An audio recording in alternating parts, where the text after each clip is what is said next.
Yangi Samsung S24 telefoni mijozimizni ovoz yozish dasturini o'rnatish uchun olib keldilar. Biz hozirlik ko'rsatib o'tamiz. Yangi telefonlarda, Samsunglarda ovoz yozadigan dasturi o'zi bo'ladi-ku deganlar uchun mana ko'rib qo'yishingiz mumkin. Hech qanaqa ovoz yozadigan avtomatik tarzda yozib oladigan dasturi mavjud emas. Sanfa saytimizga kirib olib, HomeKSK dasturini yuklab olamiz. Albatta modeliga bit-bitiga to'g'ri kelishi kerak bo'ladi.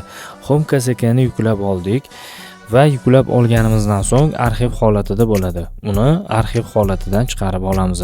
Bizga kerakli eng yaxshi dasturlardan bittasi Adin dasturi hisoblanadi. Adin dasturini ochib olib, HomeKSKni KSK bo'limiga joylashtirib qo'yamiz va Samsung telefonimizni dasturlash uchun rejimiga tushirib olamiz. Bu qanaqa tushiriladi? Samsung telefoni o'chuv holatda, o'chirib yoqadigan knopkasini baravar bosgan holatda, o'sha holatda USB-ni telefonimizga ulab olamiz va Download modga tushadi. Hamda HomeKSKni start tugmasini berish orqali dasturlashga berib yuboramiz. Dasturlanib bo'lgandan keyin update yozuvi chiqadi. Bundan hech xavotir olmanglar, ichidagi ma'lumotlar 100% o'chib ketmaydi agar amallarni to'g'ri bajarsanglar.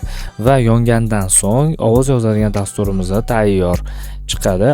Uni avtomatik yozib olish ptichkasini qo'yib qo'ysanglar, avtomatik tarzda ovozlarni yozadi va muloqot qilayotgan odamingizga hech qanaqa bildirmasdan sifati bilan va vaqtlari bilan bemalol yozadi.